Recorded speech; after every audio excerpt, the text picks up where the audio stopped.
হযরত ইউনূস আলাইহিস সালাম যখন মাছের পেটে চলে গেলেন, তখন তিনি মাছের পেট থেকে বের হওয়ার চেষ্টা করেন নাই। এরকম কোনো বর্ণনা নাই যে তিনি মাছের পেট থেকে বের হওয়ার চেষ্টা করছেন। তাফসীরে পাওয়া যায় 40 দিন 40 রাত যাবত তিনি মাছের পেটে ছিলেন। অক্সিজেন নাই, হাওয়া নাই, বাতাস নাই, আলো নাই, যেগুলো মানুষের বেঁচে থাকার জন্য দরকার। সর্বপ্রথম অক্সিজেন, তারপরে আলো, বাতাস, এগুলো দরকার। তার কিছুই ছিল না। আল্লাহ রাব্বুল আলামিন তাকে 40 দিন সেখানে জীবিত রাখলেন, কারণ তার একটা কাজ আল্লাহ রাব্বুল আলামিনের পছন্দ হয় না। এর জন্য আল্লাহ রাব্বুল আলামিন তাকে এই পরীক্ষার মধ্যে ফেললেন। আর পরীক্ষার মধ্যে পড়ে ইউনূস আলাইহিস সালাম ভরসা করলেন কার উপরে? আল্লাহর উপরে।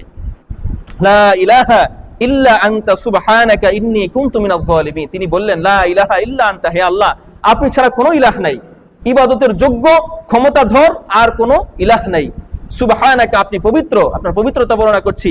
ইন্নী কুনতু মিনাজ জালিমিন, আমি একজন জালিম। আল্লাহ, আমি একজন জালিম।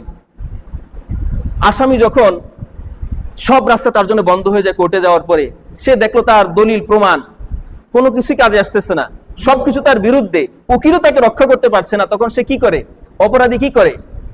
অপরাধী তার অপরাধ স্বীকার করে নেয় যে মহামান্য আদালত, আমি আমার অপরাধ স্বীকার করে নিলাম, আমি এই কাজ করছিলাম, আমি এই কাজ করছি, এবার আপনি যে শাস্তি দেন সেটা গ্রহণ করে নেব।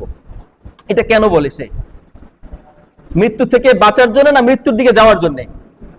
সে মনে করে যে এখন যদি সত্য কথা বলি শেষমেশ এসে, তাহলে হয়তো আমার সত্যবাদিতা দেখে সে আমাকে মুক্ত করতে পারে।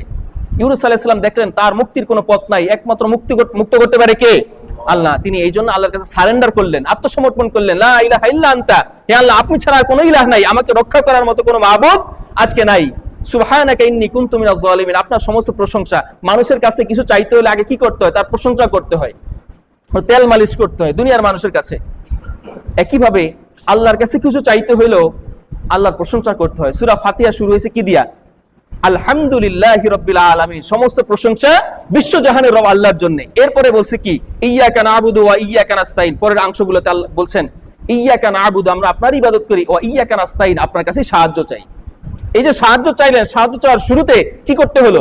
আল্লাহর প্রশংসা করতে হলো।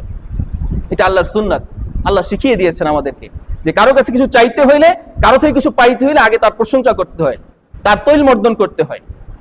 আল্লাহ রাব্বুল আলামিনের কাছে যে তিনি মুক্তি চাইলেন, মুক্তি চাওয়ার শুরুতে তিনি বললেন, লা ইলাহা ইল্লা আনতা, আপনি ছাড়া কোনো ইলাহ নাই, আমি আপনাকে সারেন্ডার করছি। সুবহানাকা, এরপরে তার পবিত্রতা বর্ণনা করলেন। ইন্নী কুনতু মিনাজ জালিমিন, এরপর তার অপরাধ স্বীকার করে নিলেন যে হে আল্লাহ, আমি একজন অপরাধী ছিলাম, আমি জালিম, আমি জুলুম করেছি আমার প্রতি, আপনি আমাকে হেফাজত করেন। আল্লাহ রাব্বুল আলামিন তাকে সেখান থেকে তাৎক্ষণিক ওই মাছের পেট থেকে রক্ষা করলেন। এই যে সবকিছু, এই সবকিছুর মূলে কি? তাওয়াক্কুল, নির্ভরতা, ভরসা।